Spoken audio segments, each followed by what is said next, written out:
baby. Am I live yet? Nope. I'm live.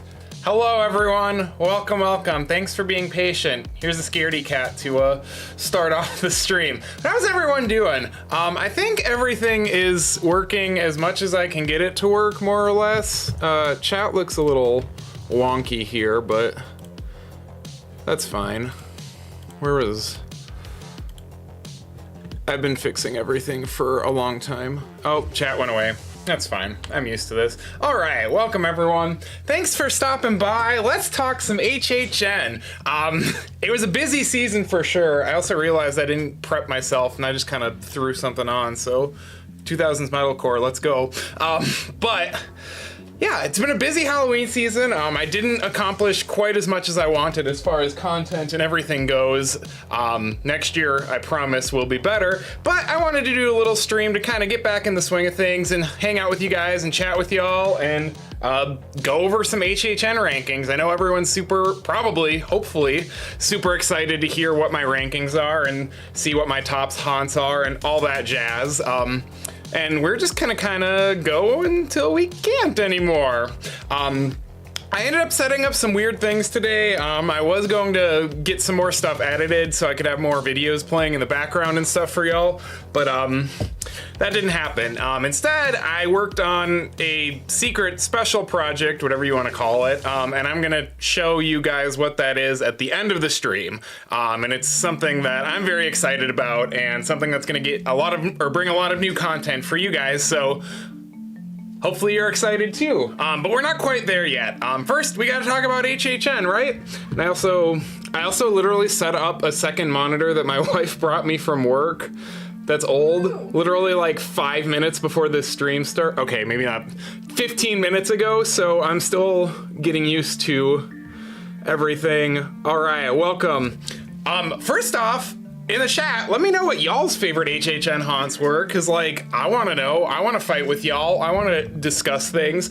All I've been able to do recently is fight with Josh about HHN versus Not Scary Farm. Obviously, Not Scary Farm is better, and Josh is wrong, but that's going to be a debate for another video or something. And as you guys can also see as well, before we get into this, new stream background. Maybe I'll talk about it a little bit more as we go on, but there's still tons of stuff that needs to get set up. But long story short, I came back from our California trip this year in the middle of October, and I was done. I was burnt out. I couldn't get my head around what I needed to do for content and to get with you guys. So I was just like, I hit a wall. Mentally, I was like, I don't know what to do.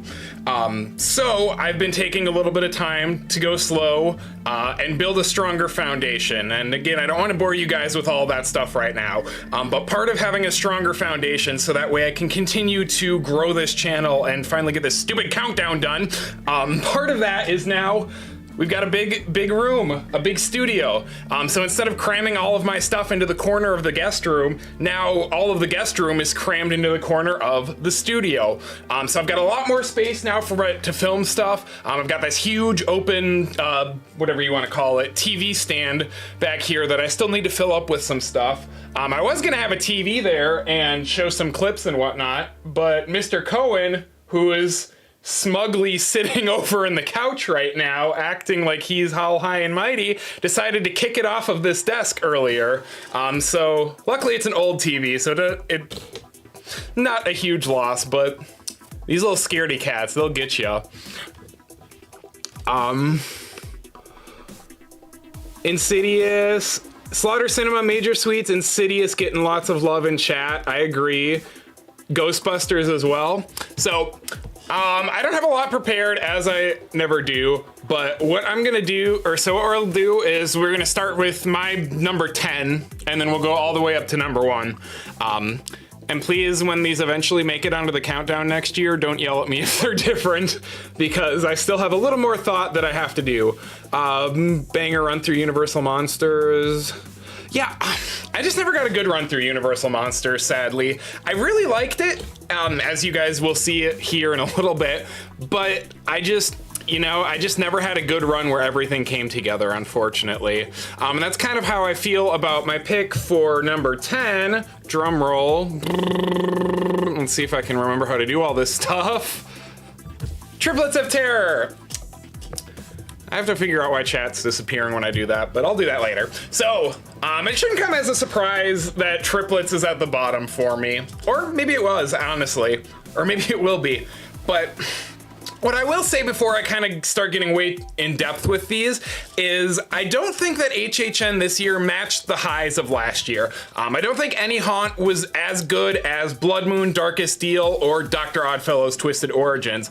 But with that being said, I don't think anything was as bad as, was Chucky last year?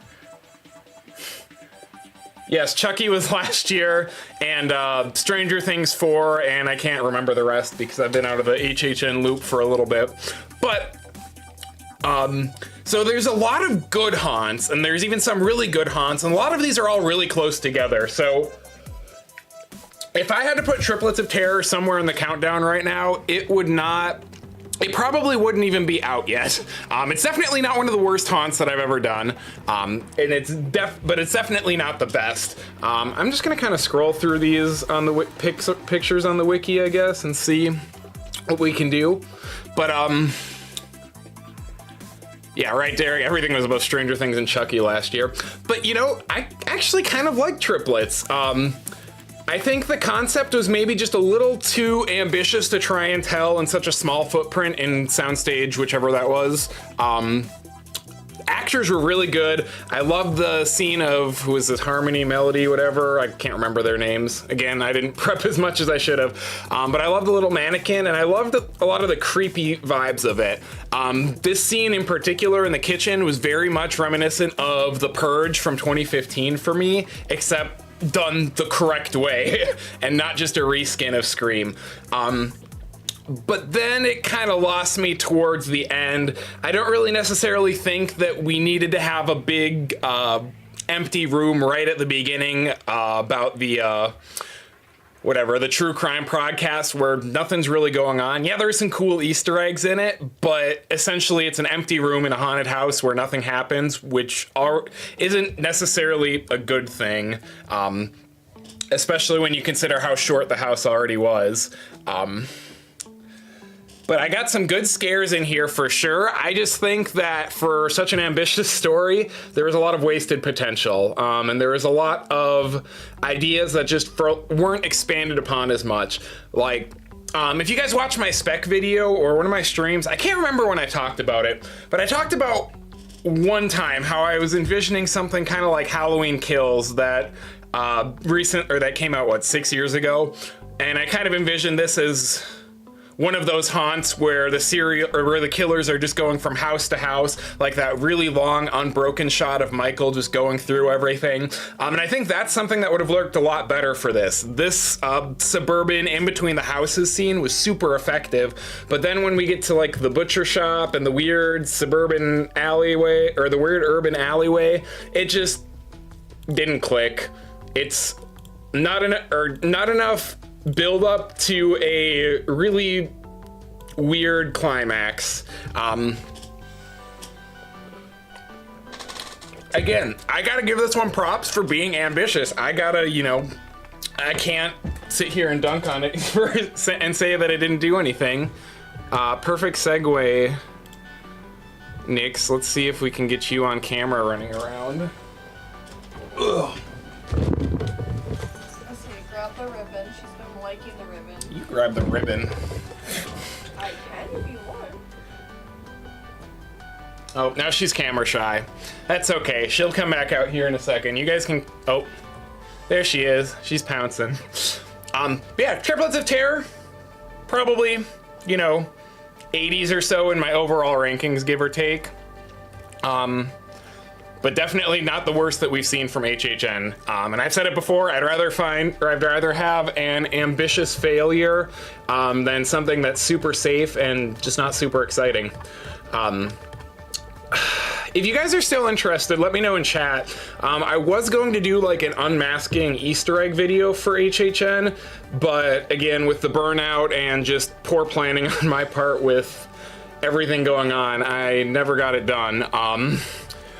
But would you guys still be interested in that if I took a week or something just to run through every single house, talk about the Easter eggs, and kind of do maybe, I guess, like a virtual HHN trip or something?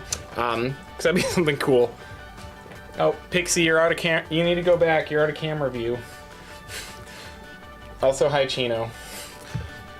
All right, so that's number 10. Check chat real quick.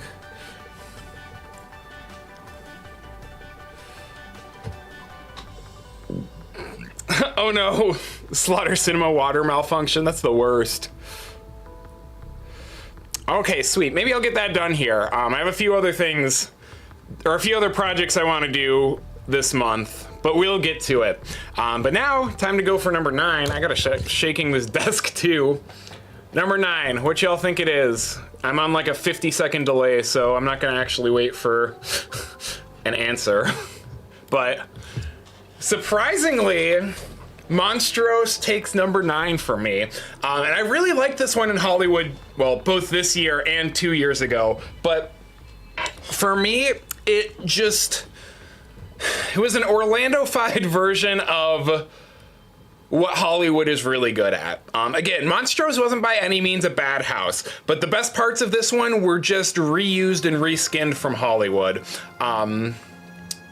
Derek Bloodlines, it's coming up, don't worry.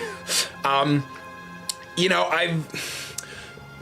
in Hollywood, the characters seem to have so much personality with all of their interactions, and in Orlando, they didn't. And that's not really any fault of the actors, it's more so the actor triggers. They just were given the same kind of basic scare setups and the basic boo box and the basic triggers, and there was nothing that really made this seem like, oh yeah, this is a passion project. This is something really cool.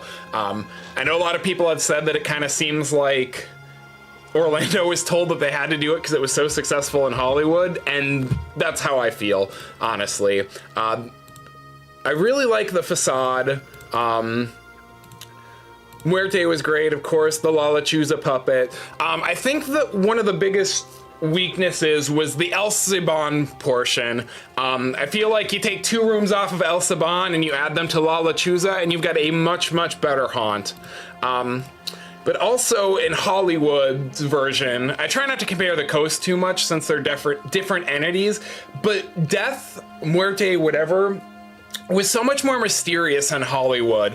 He wasn't this jolly, kind of dancy, prancy, gleeful spirit of the afterlife. He was menacing, and I feel like that kind of got lost in translation as well, and whoever said One Tiny Life, yeah, it just kind of fizzled out for me.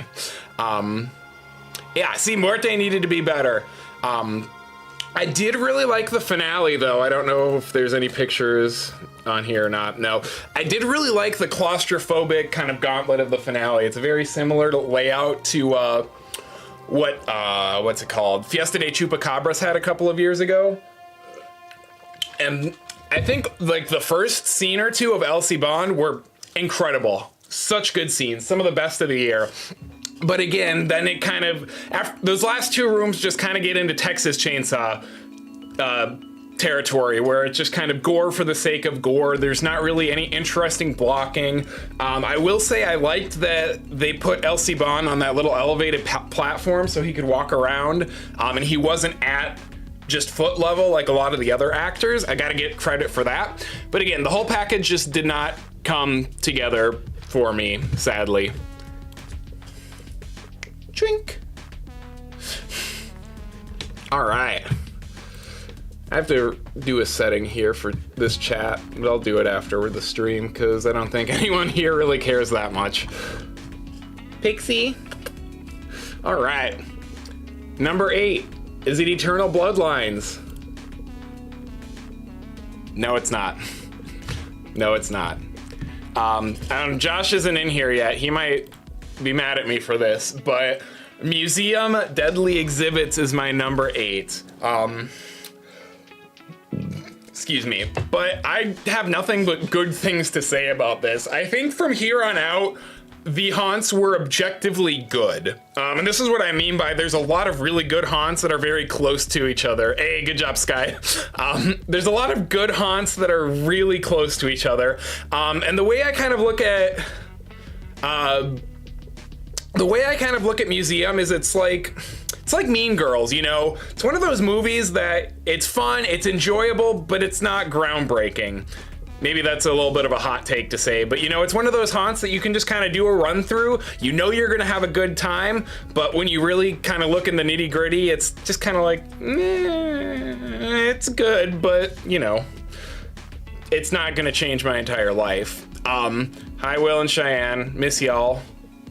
See you in a year from today. A year from this moment, actually. But overall, Museum, pretty good. I did like I said, it was a good, harmless run. I knew I was gonna have a good time every time I went through it. I had some pretty good scares. I liked a lot of the set dressing. It just didn't do much to push over to the edge in the Pantheon. What's up, Josh? How do you feel about Museum being my number 8 this year? Hot take, good take, bad take? Let me know.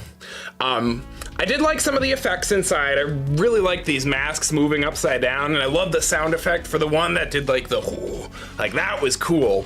I loved that. But it just seemed like a lot of these ideas could have been expanded upon just a little bit more. It didn't really feel like what the story said. It didn't really feel like it was this rotting stone taking over the museums. It felt more like Night at the Museum, where everything just kind of came to life, and then there was a big stone at the end with some people that popped out. I think the rotting stone just could have been used a little bit more instead of a MacGuffin. Like, it wasn't even really, like, it's a cool set piece, but you get to the end, and again, you just have some 2 actors that are dressed in a similar costume. It doesn't really feel connected to a lot of what else is going on. Now, this might be a hot take, but this is another one I think I talked about with Josh, and he disagrees. I actually really, really liked that, blue and red like 3D hallway right before you got to the finale. I loved the sound design in it and how glitchy it was. I just wish that kind of motif could have carried on a little bit more throughout the rest of the haunt. I know, you know, it had those little globs on the wall somewhere, everywhere, Sanders. but that's Chino. Oh, Chino! This is why you guys aren't allowed up here when I'm not here. But I know it had kind of this little, or it kind of had the, you know, the growth seeping through. But again, it didn't feel like it was connected to the exhibits and the scares. It didn't feel like it transformed them. Chino is currently climbing and sitting in one of my lights. And if this room wasn't such a disaster, I would show you guys on camera. Hi, Vanessa. Miss you. Don't die. Yeah, I agree, Derek. I think it needed a little bit more height. Josh, you're probably not the only person in the world that had it in their top 5. Again, I think this was good. Like, when you kind of look at a lot of those mid-tier, like, concepts or haunted houses throughout the years, like, I kind of picture this like what Roanoke from 2014 would have been if it was good, if that makes sense. You know, it's just a perfectly serviceable haunt. It's not going to change the world, but I had fun every time, and I am actually gonna kind of miss this one. Yeah, Josh, I know you don't like the hallway. I don't think it was perfect, but I think it could have been done better, but I didn't hate it. I can kind of see that, Sky. You broke my light. I did. It's darkness. Hold on. Now it's really like HHN. Aw, that's back. My bad. My bad. All right. Let me get number 7 pulled up here. Said, this is more of a getting back into the swing of things stream, more of a connecting with you guys, getting back into it, than it is, you know, something I hyper planned out. I swear one of these days I'm going to finally do it, but I'm finally going to be super prepared for a stream, but today is not the day. Oh, Pixie. Get her on the chair. On the chair. Agree. Viking part was cool in Deadly Exhibits. I think the Viking was probably my favorite scene right behind the mask. And I honestly kind of like the ghillie suit too. But now ranking it at number 7, maybe a little bit contradictory to everything that I've said before during the event, but I'm putting A Quiet Place for now at number 7. Again, a lot of stuff I liked about this haunt. Halloween 2022 didn't do a good job of the title card room for me. Stranger Things in 2018 did, and I think undoubtedly A Quiet Place did this year. Like, not even taking into account the first jump scare, but I wish a lot of IPs like this had that type of intro where it was this big cinematic scene with the title card. Like, that was one of the best entrances I've ever seen. And the first half of this haunt is pretty good. I love the puppets, which I think everybody loves the puppets. I don't even know if there's gonna be any pictures on the wiki. Maybe some. He's gonna destroy everything no matter what we do. There's a puppet, there's a puppet. And I actually liked how they were integrated into the sets for the most part as well. But for me, the human actors, not including this scene at the very end, the human actors just didn't have much to do. They didn't really act as misdirect for the scares, and they didn't really complement, they didn't complement any 1-2 punches or stuff. Yeah, I feel like maybe it's gonna climb. Maybe after I have some time to think about it more, I will move it up in the rankings, because I cannot understate how impressive and how great these puppets were. And I mean, BioShock is basically my favorite thing in the entire world, and you exit this house to Beyond the Sea, so gotta give it some points for that. And the sound design, so good. But I feel like there was just, for every good scene, there was a scene that was just kind of dead and boring. As soon as you get into number 2, the forest and the big entrance of the encampment, like, there's some stuff going on, but not much. And as cool as the boathouse scene is, it's a little empty, and those scares don't really do anything. Like, they had perfect potential for a triple scare between, was it the 2 survivors and the puppet? But the 2 survivors just kind of pop out and shake the bottles, and it wasn't super effective. And again, I know within the constraints of the IP, there's only so much things that you can do to make noise, but maybe I wish there was a little bit more background noise. Maybe I wish there was more ambient sounds of like rustling or trees cracking, or maybe the actors just had more to do, more props, more something, or more disguised into the sets. But for me, most of it felt like a really cool museum instead of really cool museum. Not Museum Deadly Exhibits, but it was like a walkthrough and not like a full haunted house to me. Despite the fact that, like I said, puppets were great, animatronics were awesome. Loved the dude who got ripped out underneath the garage door. But it just, again, it fizzled out a little bit for me in the middle. It didn't keep up the relentless intensity that first room promised. Like, that first room was like scarier than Insidious, and then the rest of the haunt was just kind of like, oh, that's cool. Oh, look at that. Sky, I'll be honest, I don't really remember Hollywood's.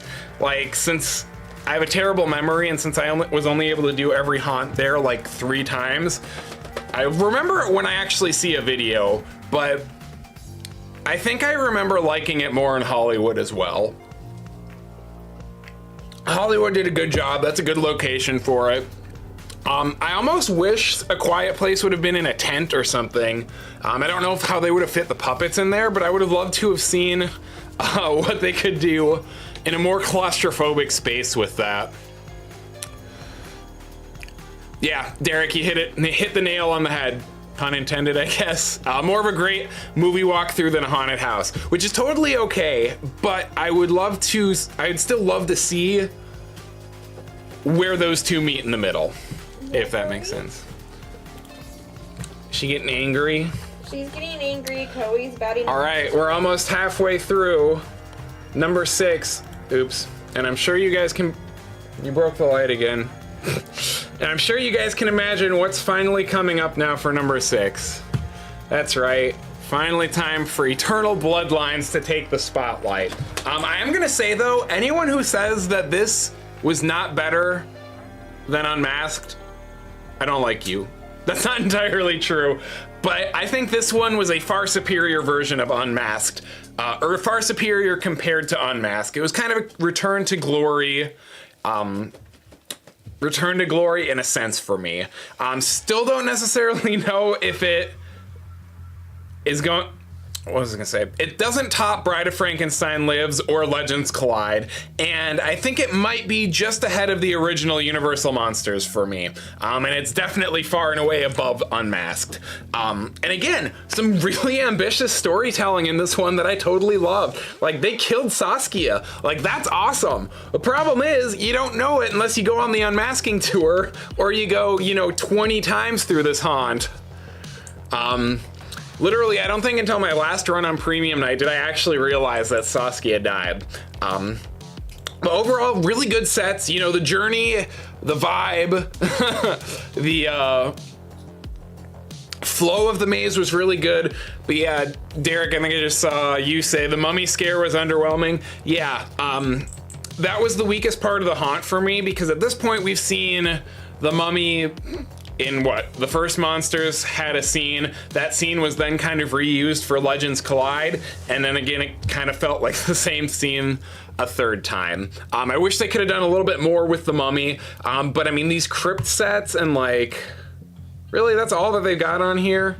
Hold on, I got more pictures I can show. Where are they? I don't know how I'm gonna do this.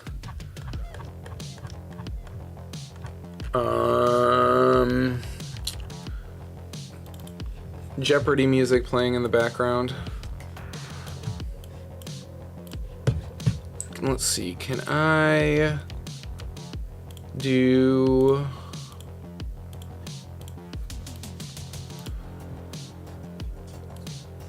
this? Haha. Yay. Yeah, I do agree. I think Monsters was underrated this year, but it was also very overrated last year, so, kind of evens out. Again, this part is perfect. Intro, phenomenal. Saskia, storytelling, great. But, again, Mummy drags a little bit. Excuse me. And I think the Wolfman scene honestly might be one of the best scenes in any of the Universal Monsters. I love the blocking of it. I thought it was so cool. I also haven't gone through these pictures to edit them and check for their quality, so some of them might be terrible. Just be prepared for that. Also, I don't know if I got a picture of it, but why do we have to do these mirror scares all the time? Like, we did it last time for Mummy. Like, come on, put it somewhere else. Put it in the castle. Like, let's go. Anyways, thoroughly enjoyed the little Wolfman scene. You can see silver bullets in the little interstitial scene if you didn't see. I can't remember how much of this room we were able to take pictures of. Did the little snail. But I loved this one. I loved her popping out of the caravan. I loved the movement with Frankie getting his chest ripped out. Yes, we do love conservatory scares, Josh. I wish they weren't used in such a traditional sense. I wish they were used in more supernatural ideas. Like, I know haunted houses aren't supposed to be literal, but it really pissed me off when they used it in The Last of Us last year. Like, why is this regular dude just coming from the void in between a streetlight? Like, that's not how it works. Like, ugh. Make it make sense when you use them. I don't care if you use them. But yes, conservatory scares are very effective, so I can't be too cynical about it. This was an intentional nod to Abigail, which means that technically I got one thing right in my speculation video. So for that reason, Monsters will always hold a special place in my heart. But kind of like what I said with Monstrose, I guess it's ironic that they're hand in hand. When you get to Dracula's, Josh, you're probably in there somewhere. But once you get to Dracula's castle, whatever you call it, manor, it just kind of, this is such a great, huge scene, but there's not much going on, and you go through it in a breeze. I didn't mind the cellar. I thought this was a effectively staged scare, but then you kind of get to where it loses me, and this church is just so short. And this is really the big plot point. This is... Josh, stop making fun of me for Totally Killer. We'll get it next year. But this scene is like the climax of the haunt. This is not only important for the story, but this is also where the scares should be. This is where everybody, like all the monsters are. And again, nothing really happens. You get a few boo scares from the side, and this distraction that's playing of Saskia getting murdered, like you can't even figure out what's going on. And then as soon as you get outside, which I don't think we could take a picture of. Oh, we could. Like there's just a body right there in a tiny room, and it was just so, and it just like for such a big plot point, wouldn't you want to highlight it more instead of just kind of going straight into a quiet scene where nothing really happens? Again, good visual storytelling. That time has passed with the snow and the blood, but again, I would have rather have seen this scene cut down by 70%, 60%, and have that have been added to Saskia's passing. Also, I wish Bride actually talked in this one and just instead of just yelled. But overall, definitely not a bad house. Far from it. Just not quite the narrative glory of the past haunts. A little more, I don't want to say style over substance, but a narrative that's maybe a little less effective than others.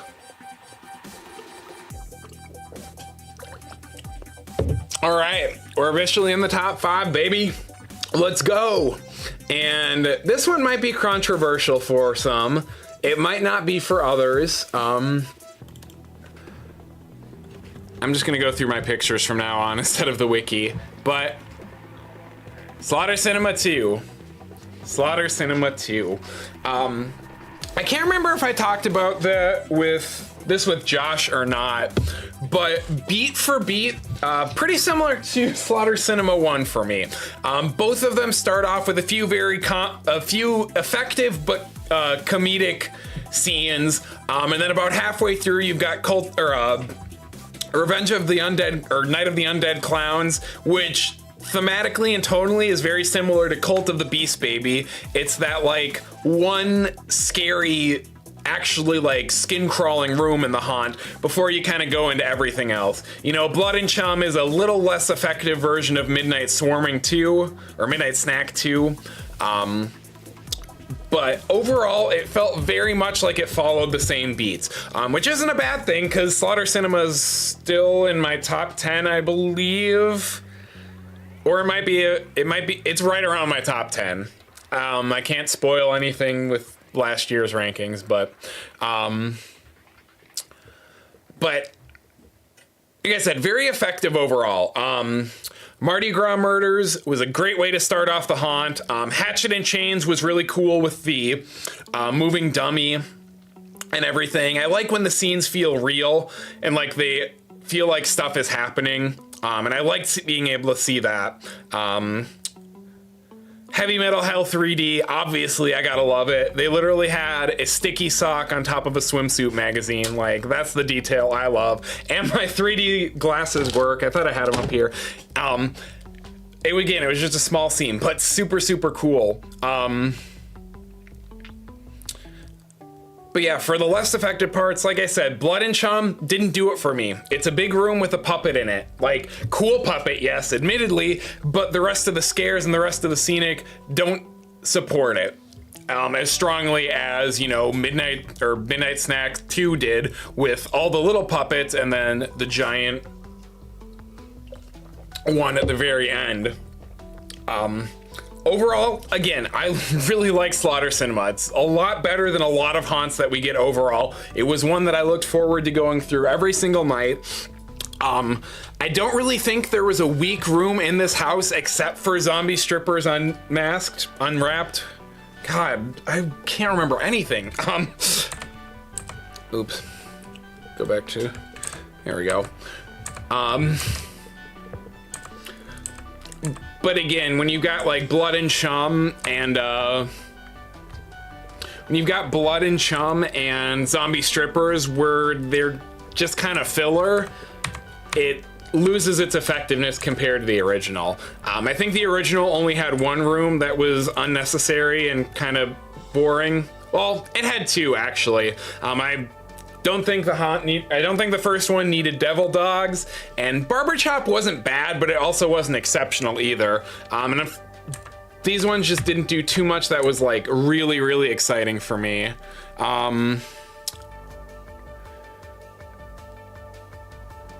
Somebody asked, was it Sky earlier? What film should From Slaughter Cinema 2 get its own house? I'll get to that here in a second. Josh already knows the answer. A few of you other ones might, considering I always go for the scenic design. Also, what was up with all the like BuzzCon love this year? Like, not that I didn't like Bugs Eaten Alive, but like, what? It was in this haunt, they had the little spray bottle at the beginning of Triplets, and there was something else in one of the haunts from Bugs, I believe, which is weird.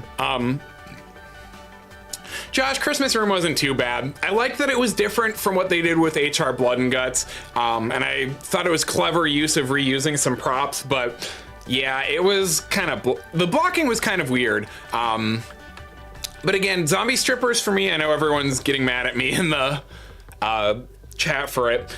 It was like, you have all those mirrors. There was such a cool way to build depth, and I wish they would have expanded on that a little bit more, of making it a deep and disorienting scene as opposed to just kind of a gimmick. Because the person who's supposed to scare you that comes out on this side, they don't do much. It's just your typical scare. And again, not dragging the actors or anything, but you know, where's the creativity in the scares compared to the creativity and the concepts and the execution? That's where my disconnect and disappointment more or less was. Plan decorated for Christmas. We still have to finish putting up our tree, but we put it up, what, the 4th? Yeah, I think so. Immediately went from Halloween to Christmas, and that's how I like it. No time to be sad when you're going from holiday to holiday. And then there's no time to be sad in January because New Year's and New Year's resolutions. Oh, before I forget, Zyborgs. So good. So good. If there is one haunt that they could bring back from Slaughter Cinema, for me, it would be Zyborgs. Maybe a little yeah, maybe it's kind of a more traditional pick and it doesn't really have the dark, campy humor that the other ones do. But that scenic design in Zyborgs was incredible. I literally went around the corner, and as everything started to reveal, I literally yelled, "Holy shit!" And I can't remember the last time I audibly was like, "Holy shit!" in a haunts. Like, it was so cool.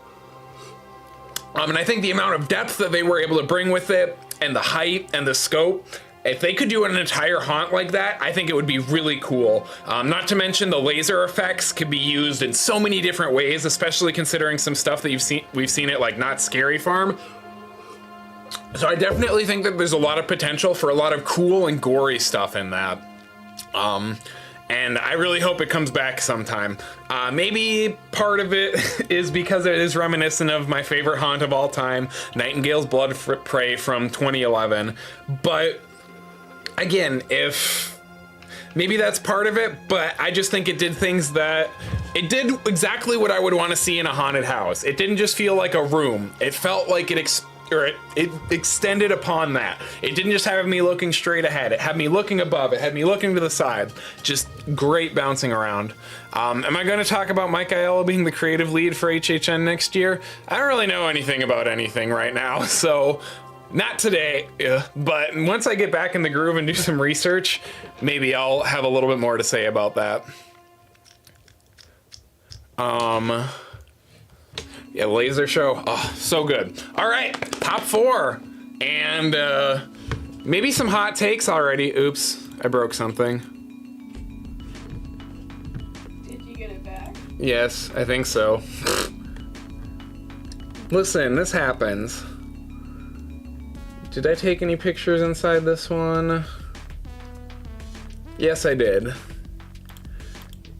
Now, I'm not a huge IP person, so you guys might be a little bit surprised to see this one so high, but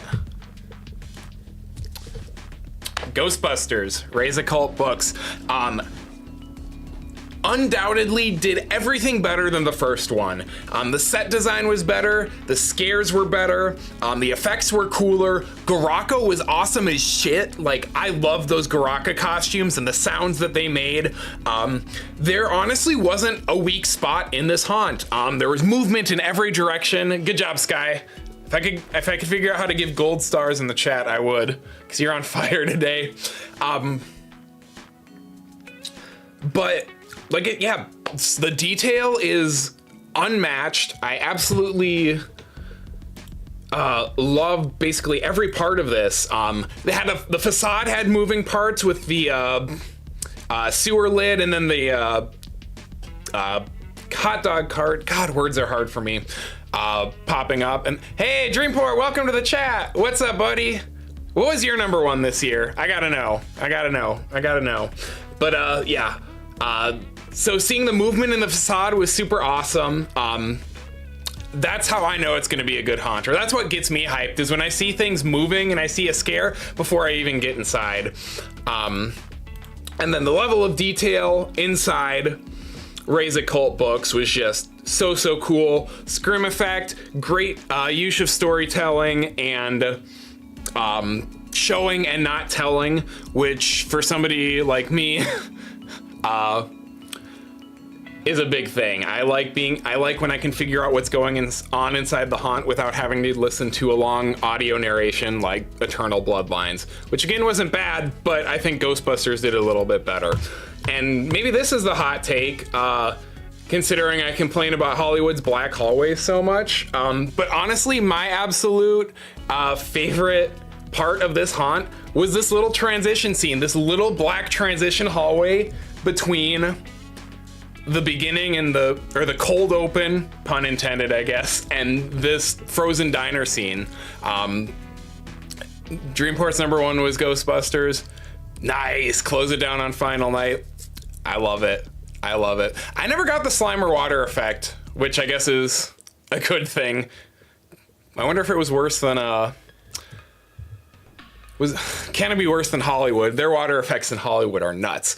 But yeah, I just think everything about Ghostbusters Frozen Empire was done right.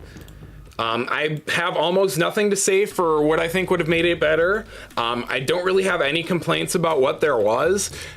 This is a great way to do an IP house from somebody who doesn't like IPs. Like I said, I love that little transition between the cold open and the beginning of the haunt, where you just are enveloped in darkness and then it opens up into this bright room and you've got this guy right in your face. Like, that's some really effective blocking, and that's the cool stuff that I like to see at this event. And then this sewer tunnel here right after, like, this was great. This was scary. This was consistently one of the strongest rooms of the event for me. Not just in the lighting, but, you know, just how good the actors were. The blacklight reactive costumes and everything, like, great. And Ghostbusters kind of did it in 2019, where they had that little, but they had it as just a black, empty black hallway with the actors popping out, and it was a little bit longer than the black hallway that I previously talked about, but it was kind of one of those, you know, kind of ruined the immersion, going from super detailed to dark and empty back to super detailed. But this time they actually, even though the lighting was so dark that you really couldn't tell or like you couldn't really see what was going on unless you'd seen the movie or it was explained to you, they still took the time to build out the scenic. And I think those dark sets really made it for me. Really super made it for me. And then the finale, what can be said? So good. Oh, we're back to Monstro, so RIP. Top three. Where do you think we're at? I was gonna set up my stream deck today so I could do sound effects, but again, I'm behind on every project ever, so sorry about that. But what's number 3? We've got 3 would go. Insidious, Goblin's Feast, Major Sweets. What is it? Hey, that's okay. I can pop into a chat and then disappear too. The only time I actually talk is when I'm on stream. I don't talk otherwise, so I appreciate any support and I appreciate anyone popping in, even if it's just for 5 minutes. And if you are still here, Dreamport, you're awesome. Keep it up. Keep up the good work. Keep pushing. Sky, 3 will be Insidious? Come on, what you think? Do you really think that I would put the scariest haunt of the entire year at number 3? If I can find my BTS pictures of it, lol. Because you would be absolutely correct. Insidious Into the Further, number 3. Which maybe, maybe hot take, but you know, as somebody who went through the 2015 haunt, I think 2015 was just a little bit better. And I'm not talking much, I'm talking, you know, minuscule, maybe like 1 or 2 spots on the countdown. And I think what it comes down to is 2015's was able to be just as scary, but it was able to do it with more scenic design, more detailed sets, showing more and still being scary. Yeah, L take, Josh, thanks. But what I will say is Insidious looked like the budget house this year for me. And I'm not saying that to be bad. I'm saying that as it is such a smart way to build and design this house with only like ideas of scenes, if that makes sense. You know, the house is obviously a little bit detailed. The Lambert house here at the beginning is a little more detailed than the rest of it. But otherwise, you're just kind of walking through these nondescript, creepy rooms that honestly could have been built for any type of haunt. They could have done some of this stuff for like Silent Hill or Resident Evil, but that's not a bad thing. They feel so well designed and lived in, even if they're maybe a little bit generic. But the scares, I mean, scares were top notch. I can't deny that at all. I'm a little bummed that we didn't get the full flailing, choking, whatever this was, because that was really cool in 2017. And I can tell you, I am never going to be able to listen to a cymbal again because of that little. I don't know if I can. I don't have anything to emulate it with, but those cymbal crashes right as you're entering like the hospital, like that's gonna be stuck in my mind forever. I went to When We Were Young in Vegas about a month ago. God, that was long. But every time I heard the cymbal crashes, like all day, it was reminding me of Insidious. And I can't really fault a haunt that has me thinking about it when I encounter things in everyday life. So gotta give it to that. Lipstick Face Demon, I think for me, this is the scene of the year. Just the dropping down, or the mannequin dropping down and the actor right in your face. I absolutely love that.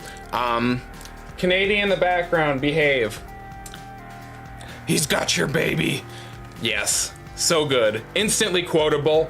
But again, 2015, same ideas, just a little bit bigger, and being just as scary while being brighter. I still think maybe behind Halloween, this is the scariest haunt I've been in at HHN. I'm gonna have to think about it. It's around Graveyard Games level at least, but yes, incredibly scary. Very well balanced in every room. Scares coming from places that you wouldn't expect. Again, rooms that are super detailed, but not very complex. And it's just the vibe and the atmosphere and the darkness and the fog that really sells it.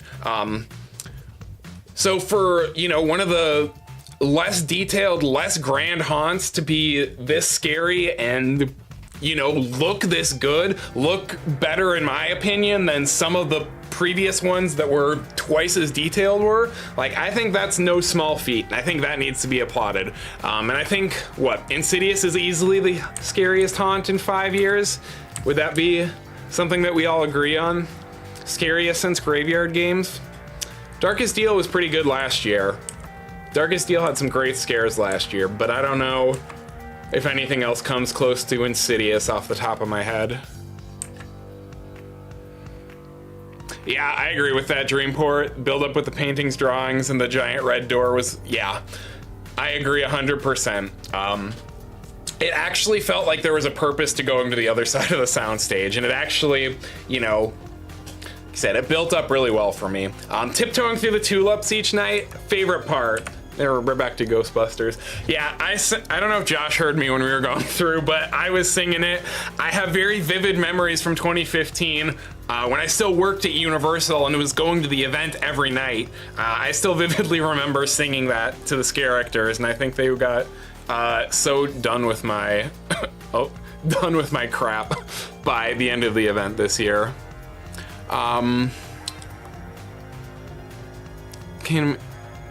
Double cast on the final night.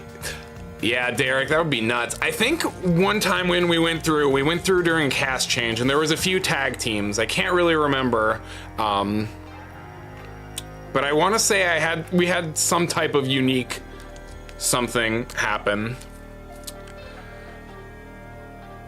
Yeah, it's nice living in Florida and being able to go to HHN, but sorry, everything else about living in Florida is kind of not the greatest sometimes. It's nice not being able to go, or it's nice now that I don't have to go outside and it's 9,000 degrees no matter what, and I'm immediately tired and hot and sweaty and stinky.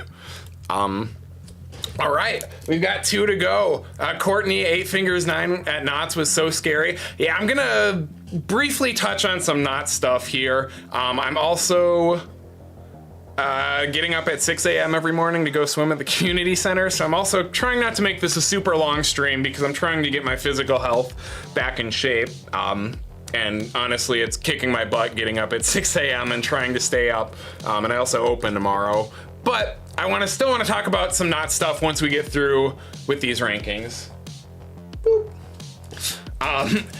And with 2 left, I don't know if this is going to be a surprise or not. I think that this is one of the coolest looking haunts I've seen in a long time, and I think this was the only one this year where or the only other one besides previously mentioned where I was like, holy shit. Besides Zyborgs, this was the only scene, but Goblin's Feast.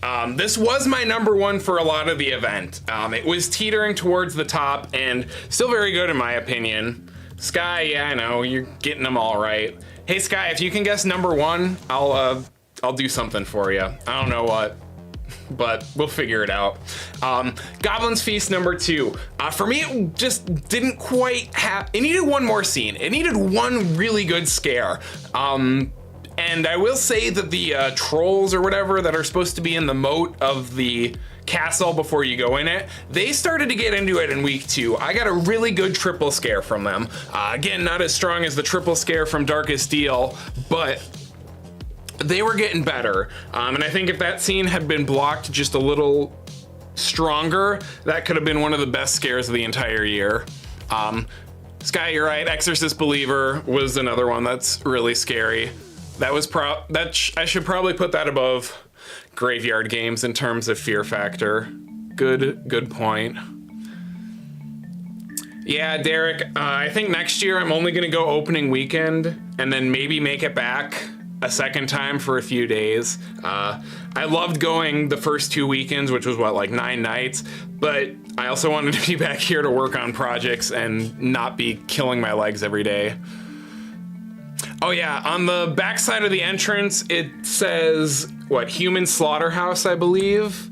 I have a picture of it on my phone, but I couldn't get it with the camera. But overall, scene of the year for me, I think, goes to this first room, which we couldn't take pictures of on the unmasking. Human Chop House, I was close. But that first scene in the tavern, it was great. I loved the goblin that came down the stairs. I loved the kind of ping-ponging between the actors with the scares. I loved that pretty much the first half of this house was open. You could see out the top, or you could see out the window in the pub. You could see out the top of the roof in this scene. Even though the cauldron was kind of not scary, but and the forest part was a little hard to understand. learned more about it on the unmasking, but it was a little bit of a kind of sudden, too much, like trying to do too much in too little space. Like, we could have just gone in the forest and built a really cool forest scene, and I think it would have been just as effective instead of trying to talk about how now we've escaped and the goblins are mad at us and we disrespected one of them or something like that. But I really loved the tree, loved the hand when it moved. Speaking of which, did the hand ever start moving the rest of the year?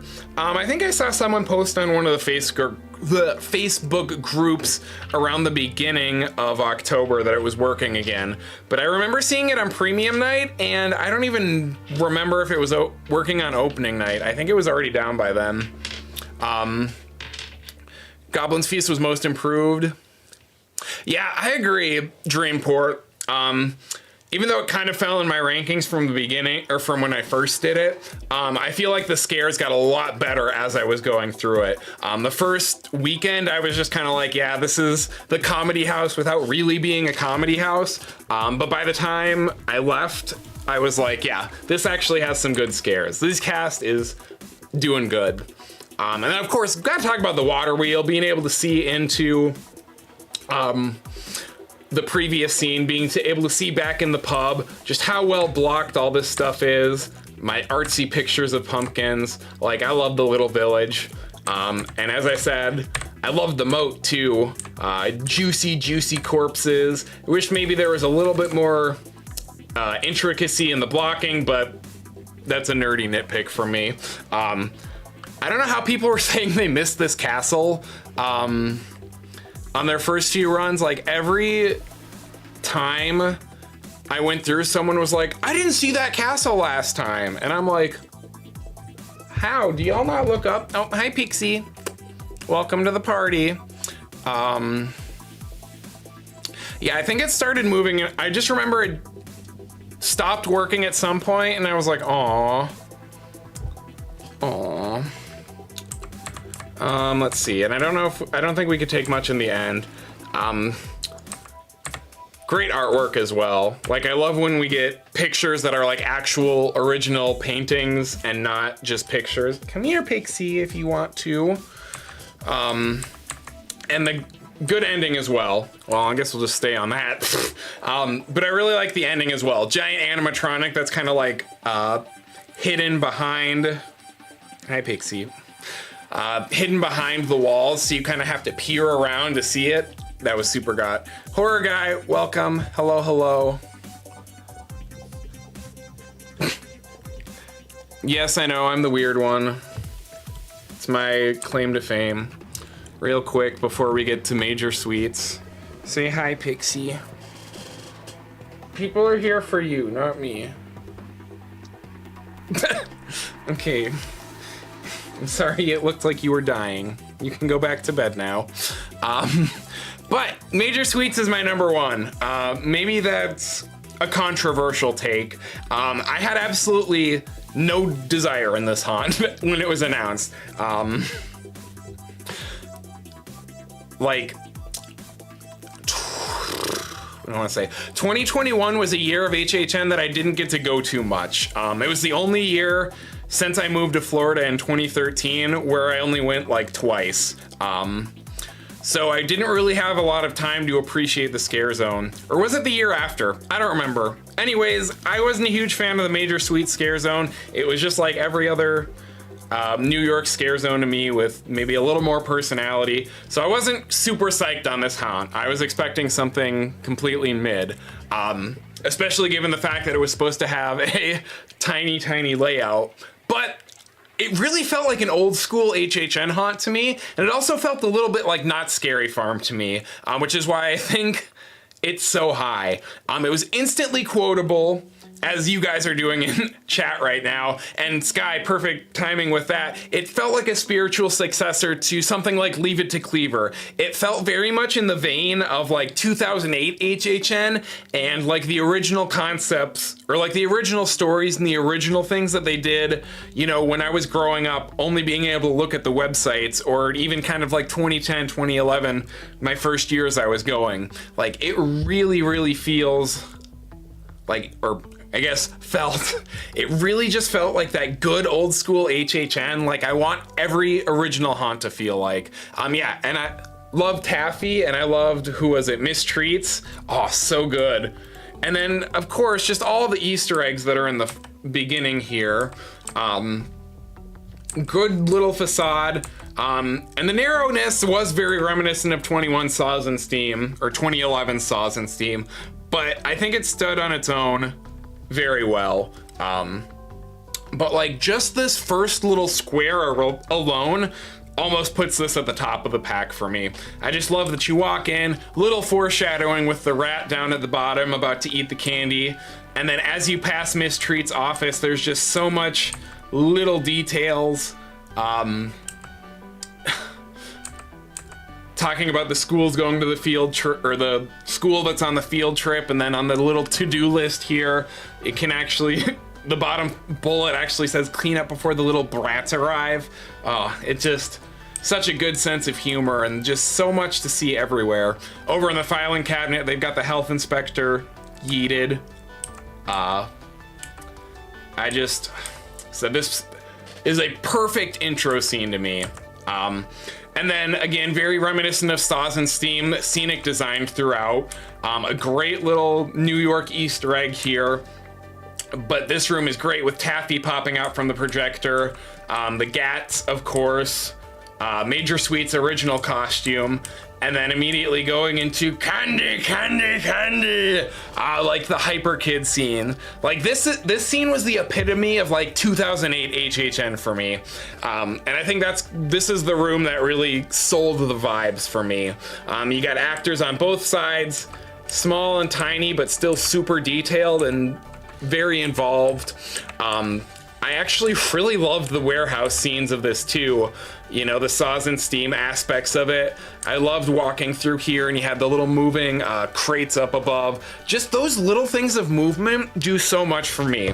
When I complain about haunted houses, it's a lot of the times because I feel like the actors are the only thing that moves in the scene. Like, you know, everything is so static except for the actors, and I don't want it to be like that. I don't want to know that I'm going to get scared by an actor. I want to get scared by something stupid. I want to jolt because I see something moving in the corner of my eye, even if it's not something scary. And that's what Major Sweets for me was really, really good at. Little bit of Bioshocky 2 vibes, at least in my opinion, for these safety signs. And I loved this too, with Mistreats popping out of the back of the truck and saying whatever. I can't quote it. It's been 2 months since I went. I don't remember any of this stuff. And then just some really strong factory scenes. Like, it didn't even bother me that they were narrow. There's the Chucky prop I saw somebody mention. I loved the mirrors that were above the ceiling in some of these scenes to make it feel really grander, or a lot grander than it was, while still narrow. And then there's a little bit of, this Taffy scene was a little not necessary for me. I loved it. Or was Major Sweets pop out there? I can't remember. Anyways, yeah, loved the Gats, another conservatory scare. But I absolutely loved going through the Taffy puller and then coming out into this warehouse or like workshop rest area. It felt really reminiscent kind of Dark Ride from Knott's for me. And just, you know, with the cheery music and the fog blast coming out from the side, like just hits the right notes for me. Hits the right beats. That's about the best way that I can describe it. Like, it's hard to articulate what it is, but that's just like, it's like that one like chef's kiss moment for me. Like, so good. So, HHN rankings. Eventually they'll be in the countdown, so stay tuned for that. Eventually. Like I said, I'm gonna continue taking it a little bit easy the rest of, bye Pixie, the rest of the year. I do have a video I want to try and get out next week, and I have more that I hopefully will get out before 2024 ends, but I'm not going to hold myself to anything. Again, I'm working on making strong foundations before I commit to any big projects. My what's the word? My intention was always to get this countdown done last year. As soon as I started the channel, I said, you know, I'm gonna start working on this in like May of 24 so I can get it done by August and I'll be free for the season. And obviously that didn't happen, which is okay. We'll get there next year. But I need to get to myself to a place where I can get these projects done before the season starts, and I need to stop having these little annoyances that build up and build up and build up, which is part of why the studio is being revamped as well. So stuff will get done. It's just going to take a little bit more time, and we're going to be a little bit more realistic with how we get things out. So, thank you for bearing with me, everyone. I'm gonna kind of breeze through HHN Hollywood and Knots, one because I don't have as many visuals for them, but also because I'm tired. I'm eepy, I'm old. I'm still warming up into this. But HHN Hollywood overall, very, very good event. I think it was probably my favorite year, second favorite year. It was very close. Very, very close. Give me just a second. I need to remember what everything at Hollywood was. I don't think, was there a bad house? Yeah, I guess Universal Monsters was kind of a bad house, which I guess kind of spoils it a little bit, but I think overall, pretty good year.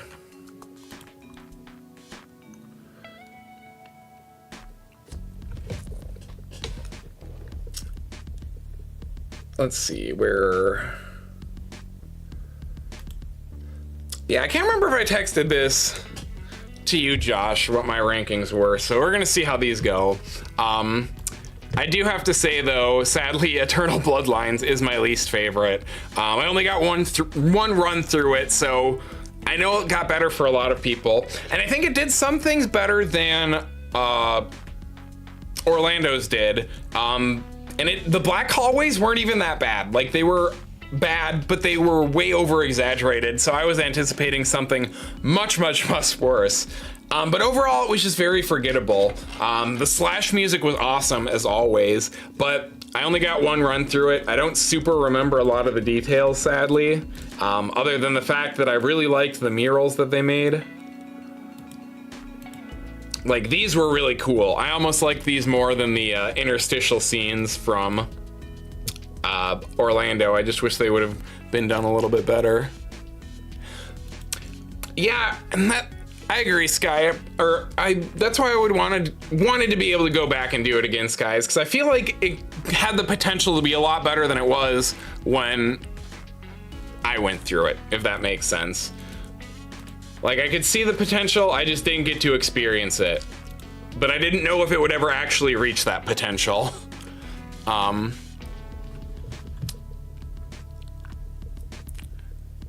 Where are we? Weekend was aight in Orlando. I think it was better in Hollywood here. Josh, you saying Hollywood this year was the worst year of any HHN event? That's a curious take, potentially. Or I'm an idiot. I don't know which one. Monkeys and Dead Exposure. That was the Donkey Kong preview for a Nintendo. You didn't know that? Chucky Show is decent at Hollywood. I took some videos, but it's one of those, if you get a bad host and you don't have anyone, you know, it can fall flat very quickly, but it could also be gold. It's cute, but a little too repetitive. But yeah, Eternal Bloodlines, don't really have much to say other than you guys kind of already heard it for Orlando, and Orlando did it a little bit better. Okay. I have to debate if I want to switch these next two or not. I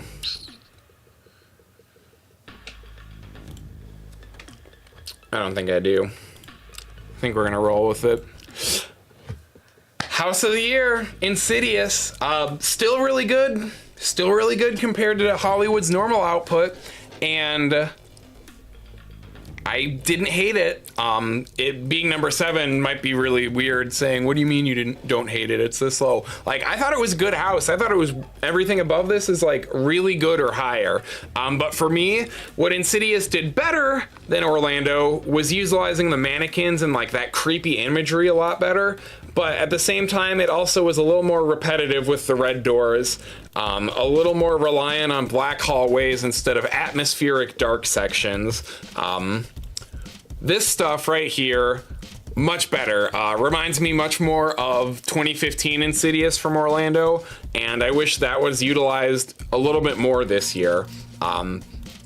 But the scares just weren't as intense for me as Orlando's was. I loved the lipstick face demon coming out of the paintings.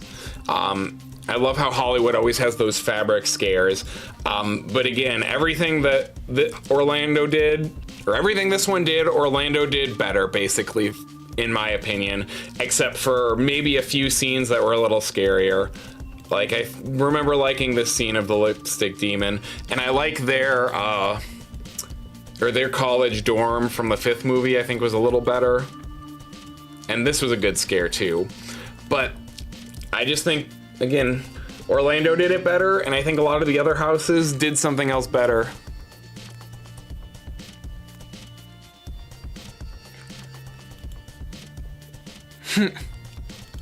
I have good things to say about Texas Chainsaw 2, so we'll get there. We'll get there. But yeah, that's what I got for Insidious. Any cats? Oh, Cohen's asleep. Behind you. Nixie's on the floor. Cheeto's over by me. Can you get me a drink, please? Water? Yeah.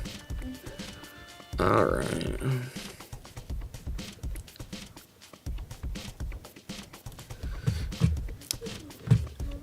I think we're back to A Quiet Place. Again, really good haunt. The puppets were more effective, and the puppets were scarier than they were in Orlando for me by a mile. And I think this was a more cohesive house overall, even if some of the scenes weren't as strong as their Orlando counterparts were. But again, love the venue, love the puppets. Like, absolutely stellar. And vault scene I think was a little scarier here. Like I said, I wish I had more to say about Hollywood, but I mean, I really don't. It's an event that I highly recommend that you guys make it out to if you can, but again, it's harder for me to remember things only going one night as opposed to HHN all the time and Knott's a bunch more. So yeah, Quiet Place. Woo! Yeah, I agree, Courtney. I like the usage of sign language in the pre-show for Hollywood. That was cool. I'm glad that they utilized the pre-show abilities for that venue instead of just saying, like, we're gonna show some stock video, it's fine. I'm glad that they did something a little more original. That's pretty cool, in my opinion. Of course, this one has 19,000,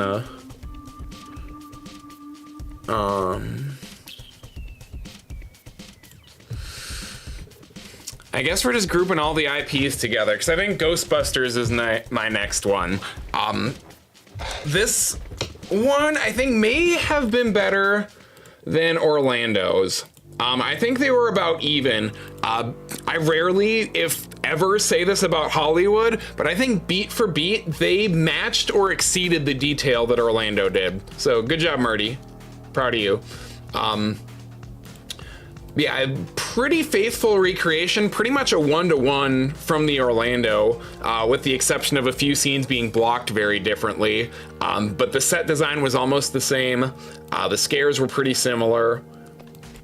And since Orlando did it really good, or since Orlando did good, Hollywood's was good too. Maybe a little less, or a little more disjointed for me, maybe a little more random scares felt a little more random than streamlined, but you know, I loved it. I like the finale more in Hollywood, or in Orlando, but you know, I really can't complain too much. I really can't. I'm very happy.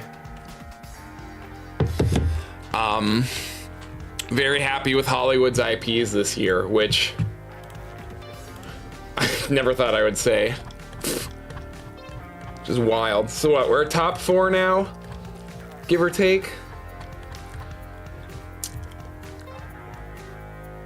This is where it gets hard. Actually, not really. Not super hard. Weekend Nightmare Trilogy. Really awesome facade. Actually might be my favorite HHN facade, either coast ever, or at least very close to it. Like, I wish Fiesta de Chupacabras would have had a little bit more of that sense of depth. And yeah, it was just fun and it was cool. It was, again, out there just like the first one, but the scares were unique in each one. It didn't feel like just a rehash of the first one. It felt like something I hadn't really ever seen before. I loved the little animatronic puppet, whatever. I loved the, what's the word? The progression of the costumes that The Weeknd was wearing. And again, how Major Sweets kind of felt like a Hollywood original, or an old HHN original, old HHN Orlando original, Jesus Christ. The Weeknd Nightmare Trilogy to me felt like a really good Hollywood IP, like not something that Orlando would ever be able to do, like how Major Sweets felt like something that Hollywood would never be able to do. Like solid IP haunt that didn't just seem like a copy-paste translation with no original ideas. Just a really good haunt all around, even if there was a little bit of dead space. Yes, Dead Exposure is number 1. Everyone already knows it, so we're not going to, I'm not going to keep that a secret. Dead Exposure was lit, and Hollywood hasn't been great at originals, so that is a feat. But now the question is between number 2 and number 3, and I think this is the right choice. I think this is objectively correct. Yeah, whatever, Sky. I should just have you do this whole stream for me. I was debating putting Monstros 2 a little bit higher. I really liked it. And I didn't the first run. The first run, I thought it was too much of an exact copy-paste of the previous year, but it got a little more individual, or it felt a little more unique after my second and third run, and I appreciate it for what it is instead of what maybe I wanted it to be. The first 2 sections, or my biggest gripe is just that the first 2 sections were so short. Like El Charro had some good imagery. I also love that you entered the bar from like the back, because I feel like in HHN you always enter from the front, so this was like a clever subversion of the normal design. But El Charon and I can't remember the next one, their section just seemed like they were over like that. El Cadejo, that's what it was. And again, I appreciate that they're actually doing something with this hallway instead of leaving it blank and empty like they did in the past. But it felt like this was all just kind of build up to El Kukui. But even El Kukui felt moderately short to me. But that doesn't matter when every single scene is an absolute hit. Such good effects and blocking and the smell and great ending to the haunt. Really good, really fun. And of course Muerte is far better in Hollywood than in Orlando. And now I guess we might as well just talk about how Texas Chainsaw is number 2. I feel like every Texas Chainsaw, well, that's not true actually. For the most part, Texas Chainsaw has been pretty good. Even the one in 2021 in Orlando, it's been bad in Hollywood for a while, but in Orlando it's been decent.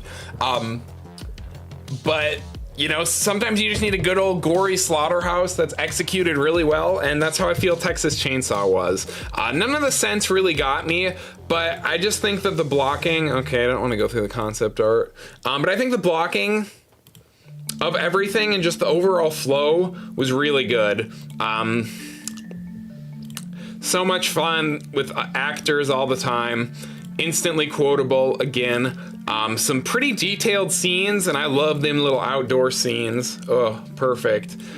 With the little Easter egg finale. Oh, Pixie, what'd you bring? Oh, I got a Mousy and I got Apple. I got the two most important toys in this house. It feels special. I had to help with the Mousy. Oh, you had to help with the Mousy? It was stuck and she couldn't figure out how to get it out from under the wheel. Well, she's very smart. She's my kid. Oh, wait. But yeah, absolutely solid Texas Chainsaw House. Would be glad to see this come back every year. And Sky, I think I do agree. I think this is my top Texas Chainsaw House that I've done. I think it's just a little bit better than Orlando's was in 2016.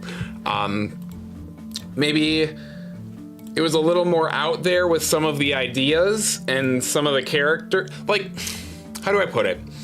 This to me was the perfect balance between the two Orlando ones that I've seen. The first one was played a little too straight with not enough atmosphere, and the second one was super atmospheric, but it was also too goofy and too off-kilter to really stay consistently terrifying. And Hollywood's was just a little bit goofy, but it felt more creepy than off-kilter. And it also had some really good scares too. Like, it was the perfect combination of the two, in my opinion. And some really gnarly set pieces. Dope. Finally, we're gonna get to number one, Dead Exposure, blah, blah, blah. Even though it's not really like Dead Exposure, to me, it's more like Havoc, something, something. You know, I just really like this one. I thought the zombies were great. I thought it kind of felt like an old school Cedar Fair haunt, elevated at the highest possible caliber. You know, this is a brightly lit haunt with a lot of white, and it's still never managed to feel empty. It's still managed to fill all that space. And of course, all the monkeys and the blood and guts, like, there were some gnarly set pieces in it. And the finale, the amount of depth and the scale of it, even if it's not quite as grand as what we probably would have gotten in an Orlando version, for Hollywood, it's a pretty cool one. Again, immersive Donkey Kong preview attraction for Nintendo at HHN this year. And I also love the underground tunnel here, like, great use of world building and, you know, making it feel like you're going from or you aren't ending in the same location as you began in. It was really neat. Feel like I've seen there's a lot of stuff in here that I haven't really seen Murdy do, which is kind of awesome. And yeah, that's about all I got. I know I said I was gonna talk about not stuff, but honestly, with how much I've talked about stuff right now, I think that I'm gonna do another stream maybe next week to go more in depth for knots and to talk about things a little bit more once I've got some more footage edited. Because this has been fun, but I have to be up in like an hour and a half or so. So let me get the Scaredy cats over here maybe for some entertainment, because I still have one more announcement specifically that I want to make before we do this whole wrap-up thing. And thank you everyone for tuning in. Like, when I came back from California, I almost said, screw it, I'm deleting the channel, I'm not having fun, this is causing me too much stress. Like, I almost was like, you know what, this is done. But knowing that you guys are out there supporting me, and you guys don't care if I make the best video in the world, you guys just care if I'm fun and or you guys just care if I'm me. And that alone gave me enough of a reason to want to do this. Hopefully, I hope you guys can't hear this application running in the background, because it's still really wonky for me to try and do this. This is what I was working on earlier today. I also can't see chat right now, so give me a second while I figure out my life. Whee!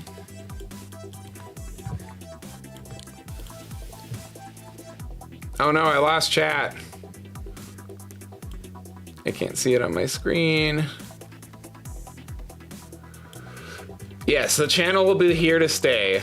Like I said, I'm building a stronger foundation so that way I can be better for the future. You know, there was a lot of little cracks in the stuff that I was doing, which just stressed me out way more than it needed to and just was not good for me. So had to take a step back and reevaluate and say, you know what? This countdown ain't worth me not wanting to do this anymore.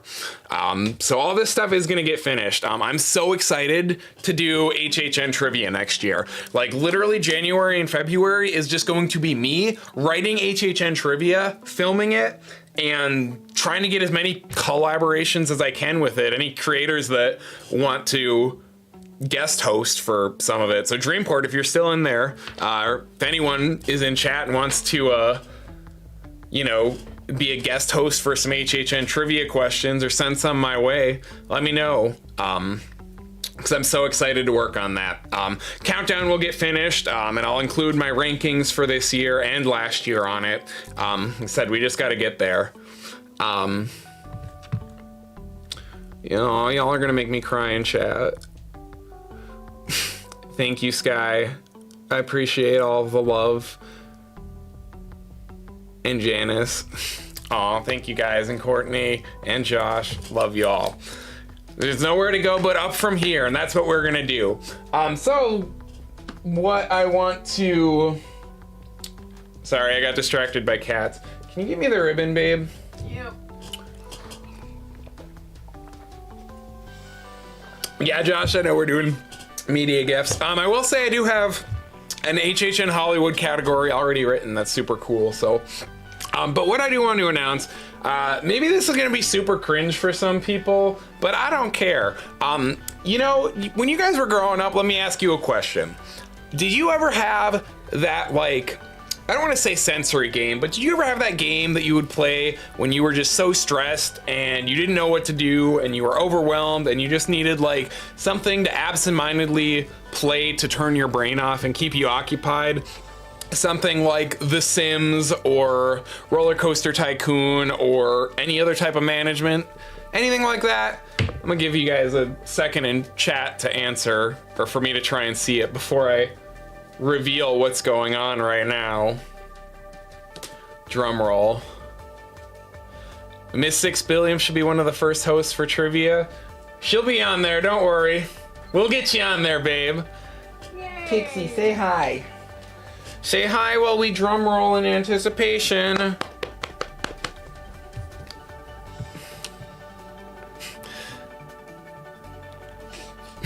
No. You're gonna be famous, babe.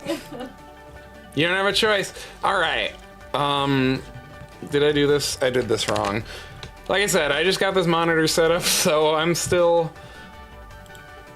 figuring out how I can do this. But, God damn it. I mean, gosh darn it. Yes, Mom, I know you know. So I guess while I'm finishing setting this up, I'll say, I made my mom get this for me. You guys can probably start hearing it now. Oh, this might be loud. I didn't test it before. That should be fine. But I made her get this game for me on the guys that we were going to play it together. And then we fought the entire time we played because I told her she was doing it wrong. And I was a control freak. But... Shocker. Shut up. Love you. Yeah, I love you too. Can you please work OBS?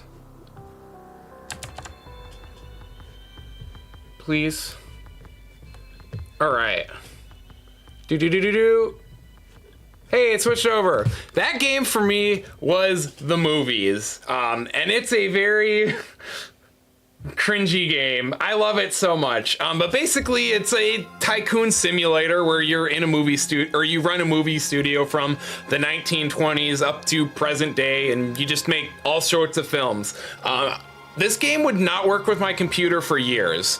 And I've been trying to find a way to get it to work, to play it, because this was my decompression game. This was my, like, I'm so overwhelmed, I'm just going to shut down and play this game for like 3 days and then get back to normal.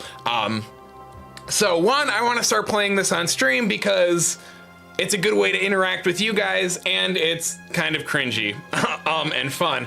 I did not get anything set up yet for me to showcase on chat, but basically the way I envision this is, you know, there is a custom movie maker that you can make in this with preset scenes. You can have so much fun with just making terrible, like, these were the movies that would be on TV in like The Sims. So I want to play this with you guys. I want to make some stupid horror movies. I want to remake some scenes from HHN in crappy horror movie Simlish form. Like, I think that would be great. There is mod support for this, but I haven't screwed with that stuff because, like I said, I could hardly get it to, like, it took me years to get it working on this computer, and it just kind of magically started working, so thank God. But, you know, if anyone knows anything about modding games and can make HHN costumes or sets, like, let me know. Real quick, I'm just gonna jump into... Yes, you can name our studio something as well. But I'm just gonna jump real quick into one of like the pre-made quick start ones just to kind of show you guys what it looks like. You basically run every, oh no, it's gonna make me do a tutorial. I don't wanna listen to a tutorial. But anyways, this is what it looks like.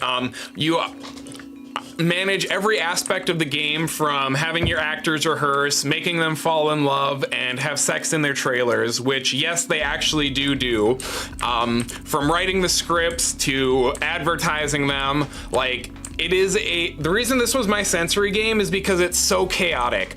Like, this is like one of those games where there's always, if you're trying to play it the way I play it and you're trying to like beat the campaign mode, for lack of a better term, there is always like 20 different things going on, and it's so hard to navigate, and it just makes it so much fun, and it makes time go by fast. It's like if every single Roller Coaster Tycoon scenario, you only had like 1 year to beat it, and the goal was just astronomically high, and you're just like crap.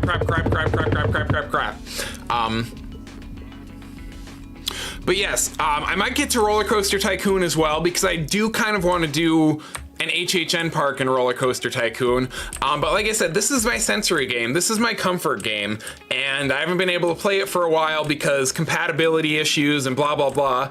But now that I can play it, I want to make something of it. This is one of those things that I think I can confidently say is probably something that nobody else has ever really done on stream. Maybe a few people played this here and there back in the day, but I don't think anyone has made an HHN studio and made a crappy knockoff Halloween Michael Myers movie in this.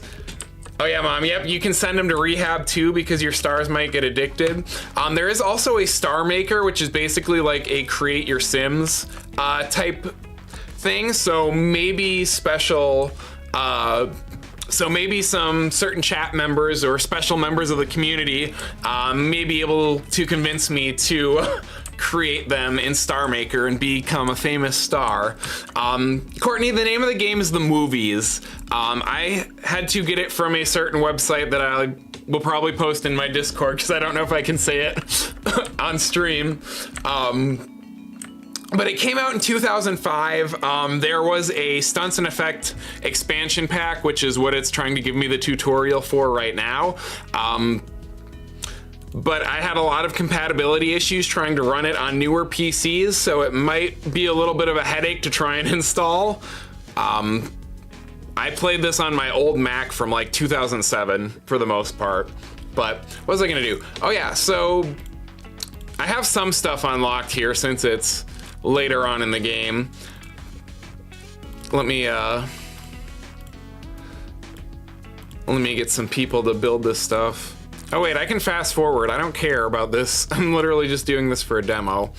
But you know, you got some classic horror locations. We got the cellar, we got a graveyard, you got the creepy cabin in the woods over there that I'll go back to in a second.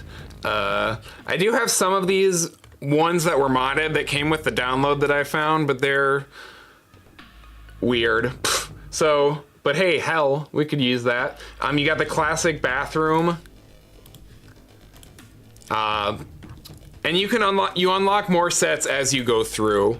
But each one of these has choreographed scenes, and I'll go in here in a little bit.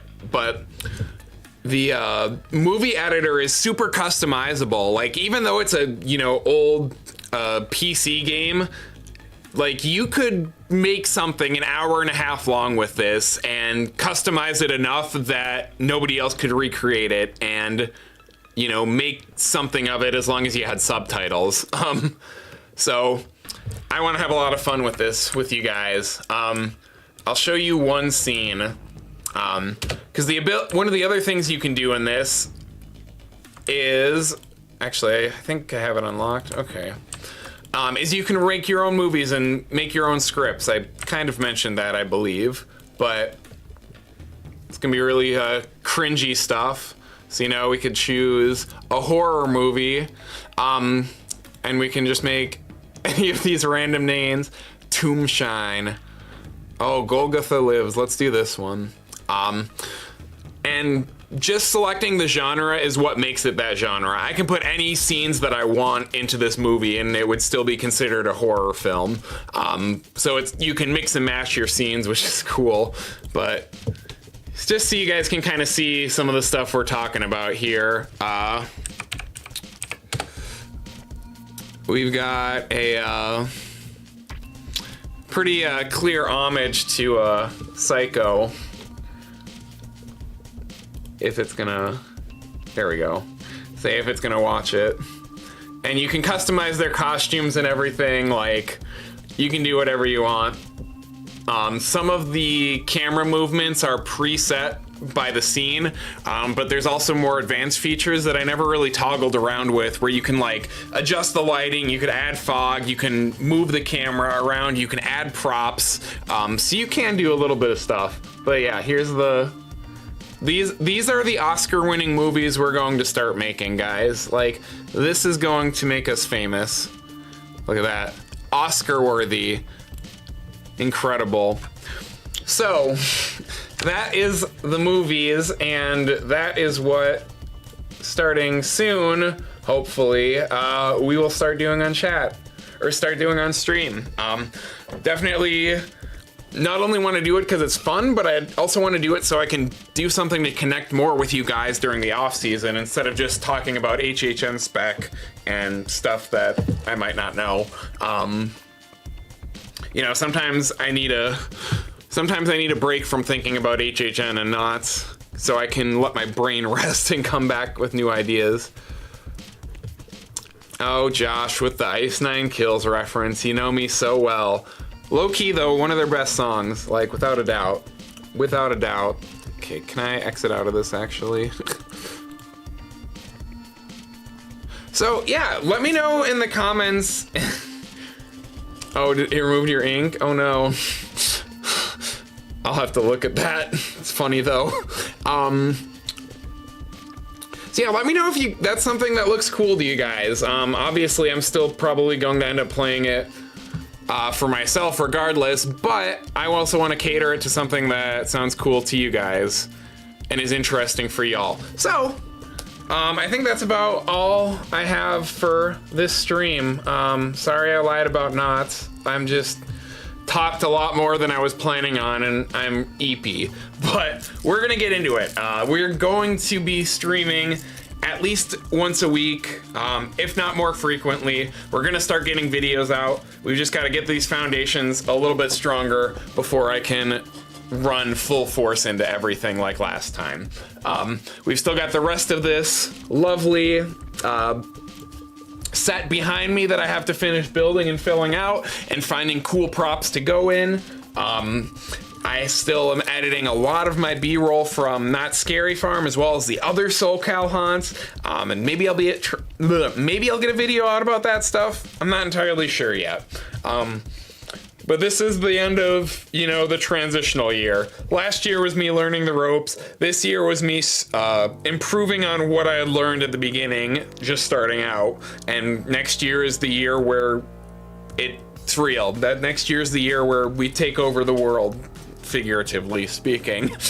So I'm super excited to get out there and do this stuff and do more than just 4 or 5 streams a year towards HHN time and maybe 5 videos. We're gonna get a lot more out. So yeah, I feel like I'm rambling now. Thank you everyone again for your support. It means way more much. Also, I'll get more emotes coming soon.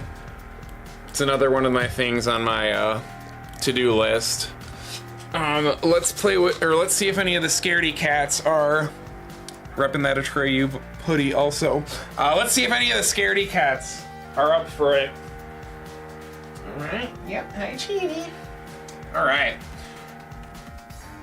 Oh, did we enjoy taking a nap during Daddy's stream? There are people here who want to see you.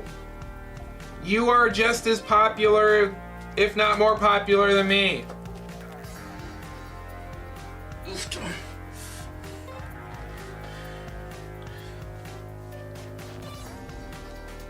Come here. Come here, cat. Whee. They're also angry because they want to sit with me on the couch and or lay on me in bed, so... No, you don't get to squeak in anger. See, you blend in with Daddy's sweatshirt.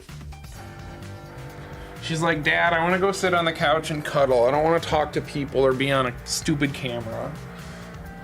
But the baby does. Oof. This is Chino, the angry one. Look at that little angry eyes. He's a little devil, but he's the biggest baby. I don't know if you can hear him screaming. He's... I don't know if I can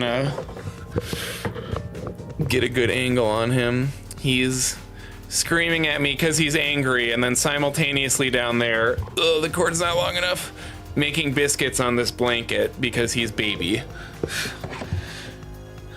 Yes. He also brought me the apple I talked about earlier. This is his prized possession, and he gave it to me as my good luck stream present from him. And I'm not gonna break the light. And then Cohen's been here the whole time. I intentionally left the chair there before the stream because he's been sleeping up here with me while I've been working. So I intentionally left it here in hopes that he would curl up and be able to see so you guys would all be able to see him. And he delivered. You wanna say bye, Chino? No? Okay. So anyways, thanks everyone for tuning in.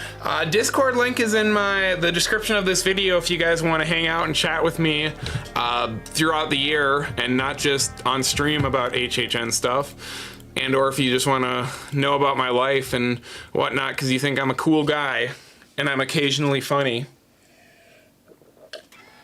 And if you guys want to be part of exclusive members only streams, you can join the channel for only 99 cents a month. I'll do exclusive streams at least once a month, probably more frequently than that, just for channel members, and they'll be more intimate and do more unique stuff. And all that money goes back into the channel. It goes back into me upgrading my gear and whatnot. So if that's a way you want to help out, you get some cool perks with it. I'll greatly appreciate it. Sky, I'm actually very surprised I didn't fart once during this live either, because since I started swimming again and getting up at 6 a.m., my stomach has been terrible and wanted to blow up and die. So the fact that I made it 2 hours without farting, like, okay, hour 45 minutes. I started late. I can't take credit for that. But yeah, I think that's gonna be it. Yeah, Josh, we already know I'm not good at talking, all right? It's the other reason I need to stream more, is so that way I can actually learn how to articulate instead of just winging it. But anyways, thanks for tuning in, everyone. Again, I super appreciate it. I was really worried about doing a stream because I was worried I wouldn't have enough to talk about because of stress and burnout, but it's good. I think we did good. I think I only rambled a little bit.